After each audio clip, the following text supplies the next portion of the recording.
All right, let us say hello to one of the big winners from this past weekend at UFC Vegas 23. Got the main card treatment on ABC and delivered with a big-time finish of Sam Alvey. He hurt him with strikes, then he put him to sleep with the rear naked choke in the fight of the night.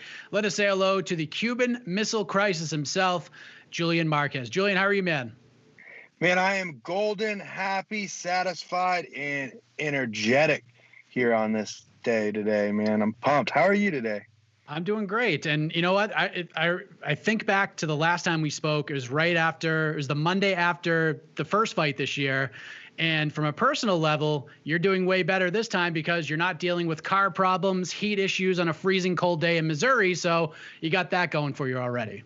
It's crazy. I'm back at the same location, just hanging out. So it's way better though. But I think you're just like calling me when I'm here at the auto shop. I know. How about that? In all seriousness, congratulations on the win. You took this fight on a little bit of short notice for your teammate, Zach Cummings. You made the most of this opportunity. How does this all feel from a competitive standpoint less than 48 hours later? Man, I feel amazing. I'm on top of the world. Like I said, I'm pumped, dude. You know, I took a short notice fight against someone that I loved watching fight. I watched a lot growing up. It was a huge test for me. It was a huge nerve-wracking fight for myself. And I can't put into words how it feels to be able to compete against someone as Sam Alvey is and a veteran of the sport. I'm blessed, man. When you say nerve-wracking, is this something you typically feel for a fight, or is this kind of a different situation altogether? No. I was so nervous for him. In the back, I almost felt like I was going to throw up.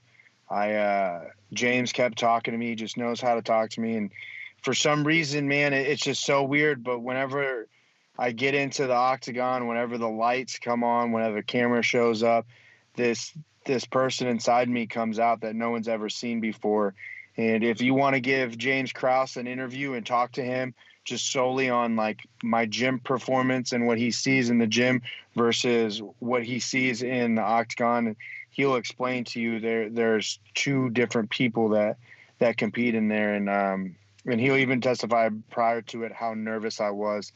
And I've never been like that. It's just I'm fighting someone like Sam Alvey, who I've watched since the Tough series, and I've trained with him prior before. He's helped me out with some, just knowledge in the sport a few years back. So it had a lot of emotions going into that. Yeah, I actually spoke with James the day before your first fight of the year, and we talked about how, you've made a difference in the gym with your personality and how that could translate over, how you've been out for so long. So we'll have to catch up and kind of get his take on the man that actually enters the octagon and competes. And you mentioned Sam Alvey being a veteran. He's a tough dog who just gets after it every time. Of course, stepping in for a teammate is good motivation. You had to have liked this matchup to go in there and have some fun. Plus, fighting on ABC, this must have been a really big deal for you, kind of maybe do you think the ABC thing kind of, helped with the nerves as well, that maybe it extended it a little bit more? No, man, being on national television, being on ABC, being the first fight with the new Venom gear, like that had nothing to do with it. The only thing that it was Sam Alvey. Sam Alvey is what made me nervous for Sam Alvey prior to it. It was him. Like, again, it doesn't matter if you put me on pay-per-view. It doesn't matter if you put me on ESPN Plus, ESPN, or ABC. I'm going to show up. I'm going to make it entertaining because that's who I am. I am an entertainer. I am a fighter. I am the most entertaining fighter you guys see. And it's just, I'm going to show up, and I will have nerves eventually again, but it does not matter because the moment I step into that octagon, that is my home. That is where I live. That is where my heart is. And there's no one that's going to take that place away from me.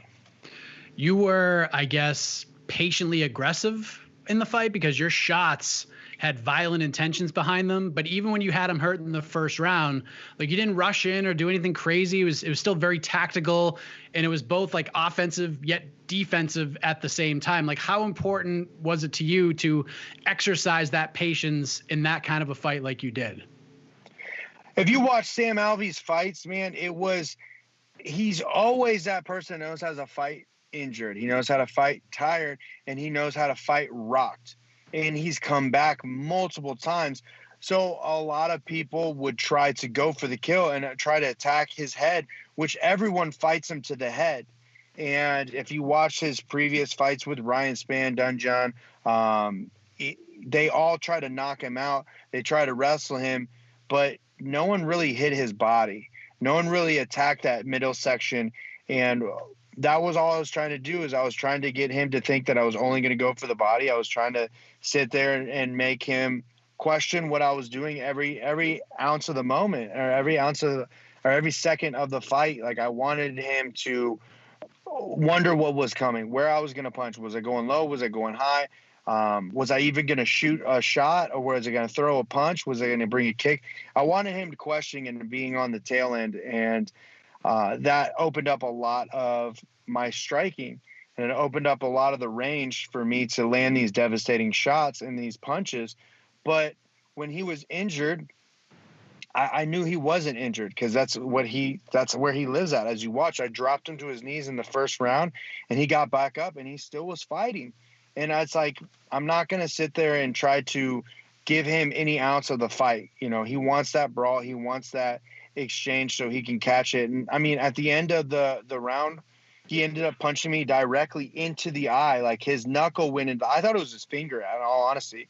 He hit me, and I thought it was his finger, and I thought to myself, like, my chest got warm, and my, like, leg started hurting. Like, my ankle started hurting. I thought I rolled my ankle, and I thought he poked me in the eye, and I was backing up, and I thought my ankle – it's funny. I thought my ankle was broken, so I was slamming my foot on the ground to try to see if it would pop it back in place.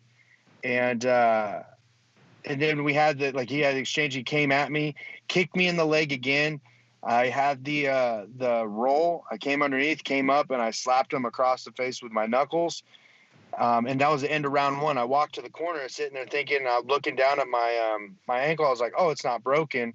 I was like, but damn, that really hurts. What happened to my ankle? And the whole time James was talking to me, I was thinking of him, and I wanted to tell him, like, hey, man, what happened to my ankle? Something really hurts in my ankle.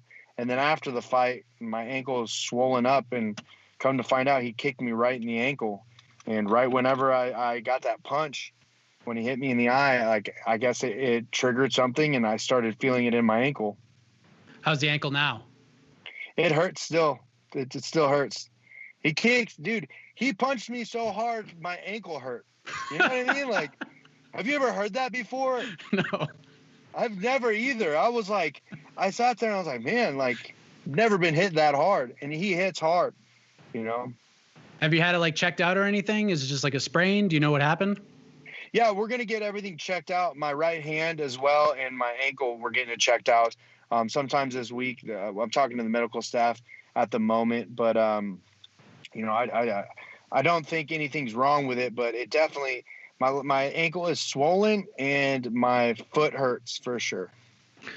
So I watched the fight on ESPN Plus because I was sitting at my computer working. But one thing that drives me insane about ESPN Plus sometimes, Julian, when we're watching these cards, it goes to commercial in between every round pretty much during these cards. And especially when James Krause is in the corner, I want to hear what this man is saying in these moments between rounds, because I didn't see the Grant Dawson speech until after the fight on social media because I was watching on ESPN Plus and we didn't get to see it. So what did James have to say to you between the first and second rounds?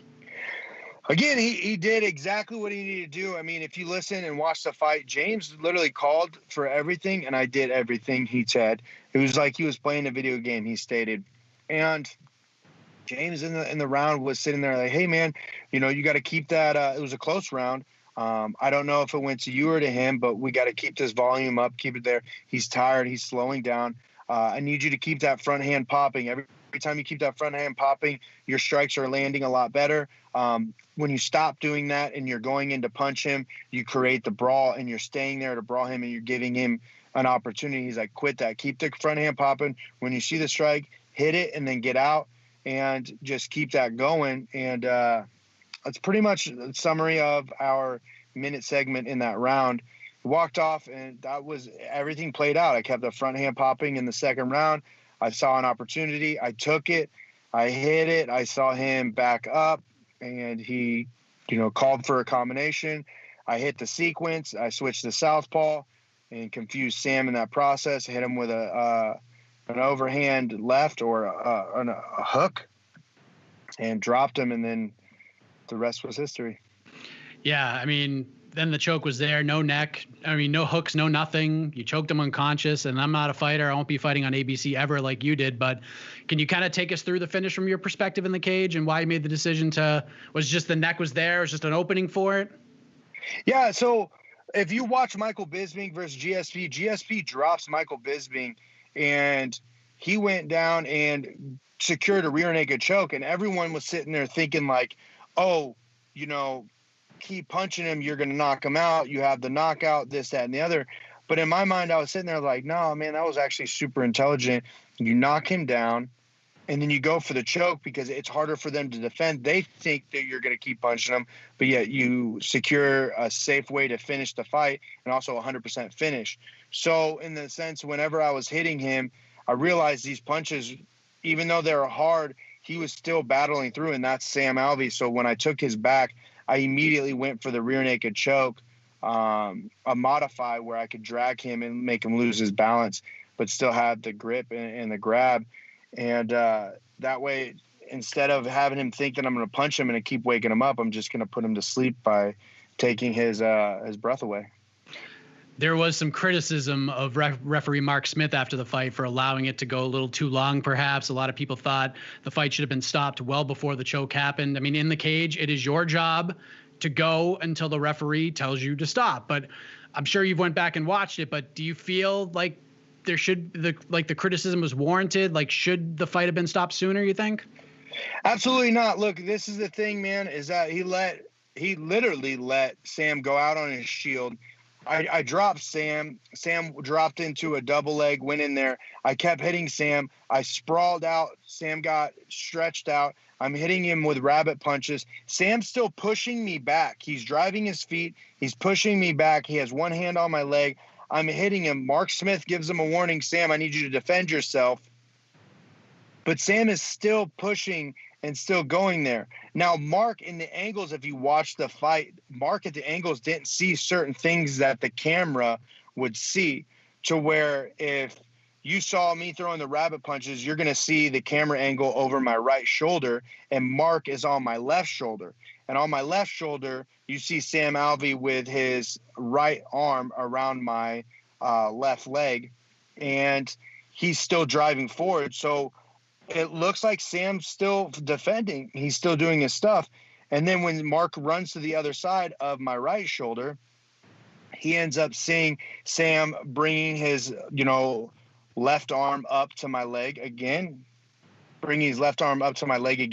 And I ended up taking his back, and then I got the submission locked in, and it was just perfect, It didn't look like he was tapping. In my sense, it looked like he was coming to defend the arms and try to peel the arms off, but I had it so tight that he ended up, passing out. I think Mark did an exceptional job.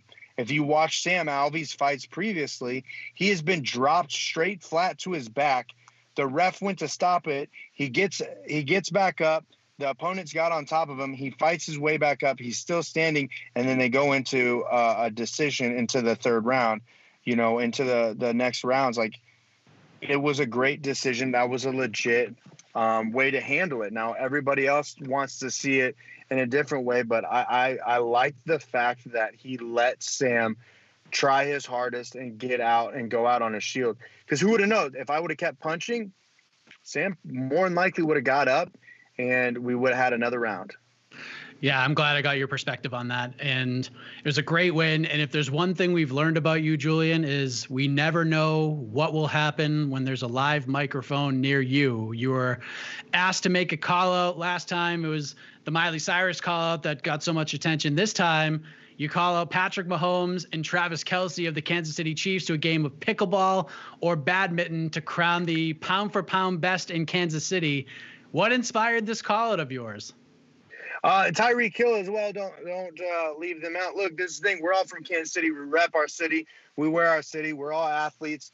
And this is the thing, man, like during the time of my, layoff where I was recovering, these guys gave me a lot of hope and showed a lot of heart. Winning the Super Bowl, going back to the Super Bowl. There's a lot of things they did for me that and for the city that I want to soon be doing the same to others. I want to have that same inspiration. I want to have that same drive.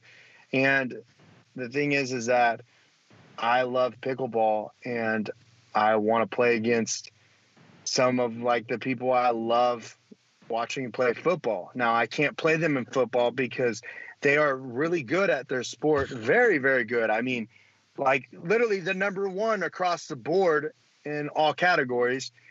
And, I don't want to fight them because I need them for season 2022 and I need another Super Bowl. So, just pickleball is a safe way to play, and I'm really good at it. And I know that they like to play the same thing. Here in Kansas City, we have this place called Chicken and Pickle, which is a pickleball court, and it has amazing chicken sandwiches. So that's it's going down 100%. There's a going down. We're in talks. We're figuring out dates, and let's go. Yeah, and it did not take long for these gentlemen to respond. All of them, Mahomes, Kelsey, Tyreek. I mean, look at you. You're getting the attention of all these heavy hitters. It just warmed my heart, Julian. How did you react to getting their attention so quickly? Kansas City supports Kansas City, and they'll ride with Kansas City. That's the thing. Like, we're the middle of the map, heart of America. Get it how you live it. And that's the thing, is that I knew that they were going to respond back because we're on the same team. We represent the same city. We walk with KC. We bleed red, yellow, and blue. Like, that's us. So I'm just pumped that they want to play. So this is definitely happening. I love it. When, like, any talks of like when, like a date, how it's going to go down? Like, are we gonna be able to watch this matchup? We're in the process of figuring everything out at this moment. Mahomes is injured, not injured, but he just had surgery. So we have to do that. We're talking with the Chiefs. I was actually texting or messaging Travis Kelce, going back and forth, joking around. But the Chiefs are in there. Kelsey's not even in KC right now. He's doing some stuff. So it's going to happen again. I'm thinking in a month, 2 months maybe, but we're not rushing this. We're going to make it big. We're going to make it worth it for Kansas City. We're going to make it worth it for our city. We're going to build it up. We're going to find the right charity to donate to, and the world will be watching again. I was thinking, like, on Sunday that you might be onto something here, Julian. Like, I think UFC Fight Pass should jump on this kind of thing immediately. They could be onto a gold mine, the Julian Marquez experience, where you challenge all of these, big athletes, celebrities to different competitions, different sports. Like, people would watch that, man. Like the crossover competition series with the Cuban Missile Crisis. Like, this is gold right here. We need to make this happen. I mean, yeah, absolutely. Let's go. The thing is that it was funny. Everybody called me a clown and an idiot after my last call out. And now everybody's like, well, I think Julian might be onto something. Well, think about it.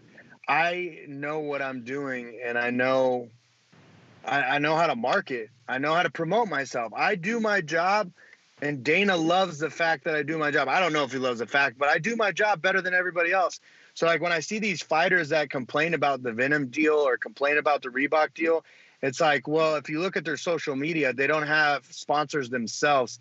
So why do you think, like, why would you complain about that? Like, you don't even promote yourself. You don't even promote your fight. I'm over here promoting my fights and promoting everything, and also doing the coolest shit like a kid would love to do. Like, when I was a kid, how awesome would it be to talk to Miley Cyrus? How awesome would it be to play, pickleball with, football stars that you watch and you love? Like, and it's going to keep going. I have a lot more things that will come to my head that I don't even know, that I haven't even thought of.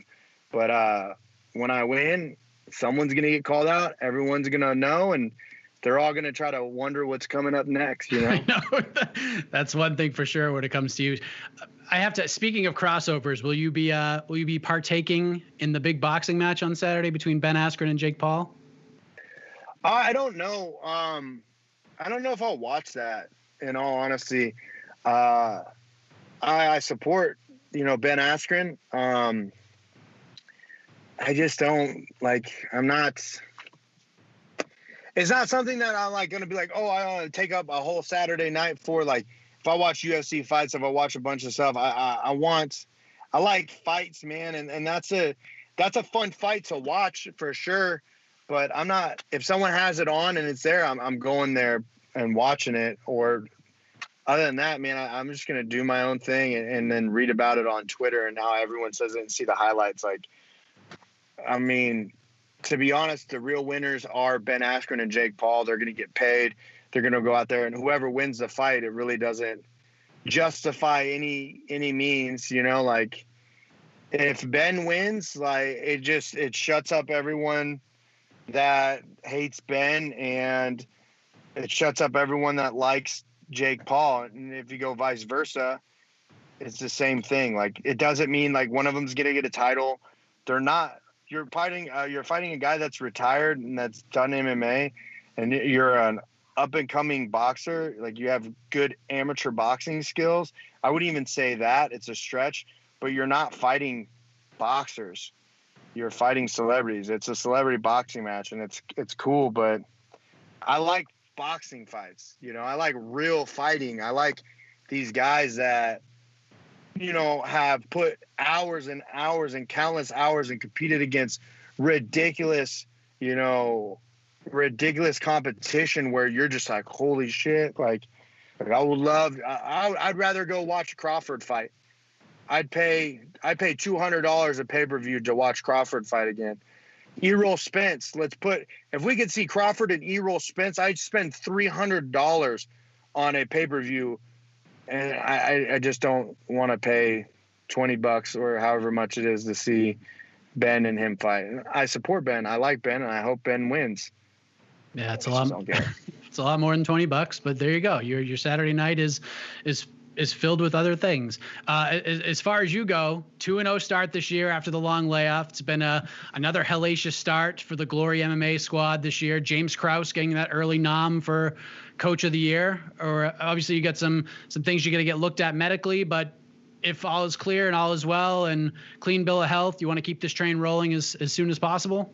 Yeah, July, September, right around there. July, September, between July and September, I should say. Would probably be the next time you'll see me in the octagon.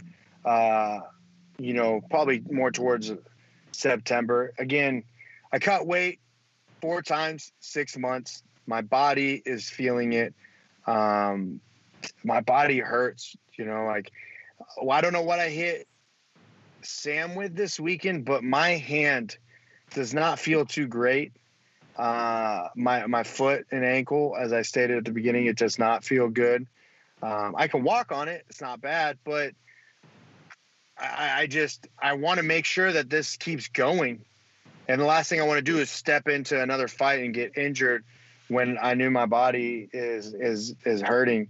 I did that with the Alessio fight. I stepped in there and I felt something was off, and I missed weight. And then I stepped in the fight and I ripped my lat off the bone to severe surgery, and it put me out for 31 months. So when it comes down to it, I know you guys need the entertainment of Julian Marquez.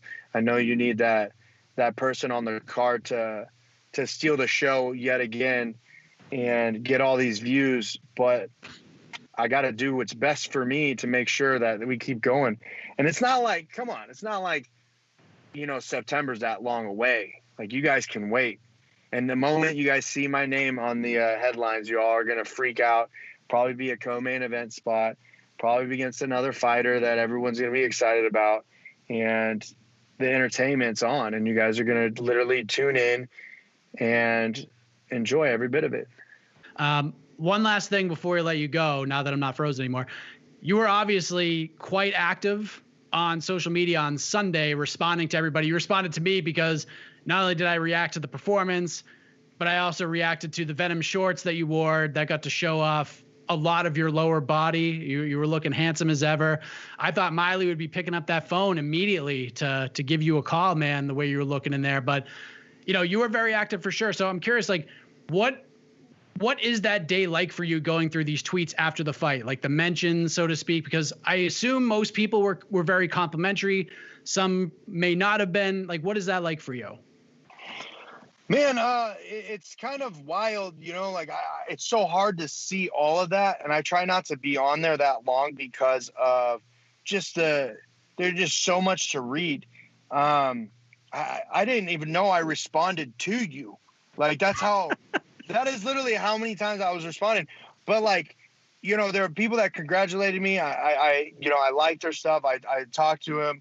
I responded back.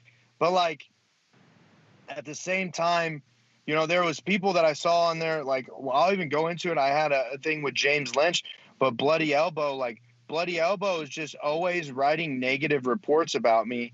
And it's almost just like, dude, you guys aren't reporters. You made a statement based upon zero facts. It was all an arrogant post, and I called them out on it. And yet I called them out and I said, hey, I'm not going to ever do an interview with Bloody Elbow based off of this.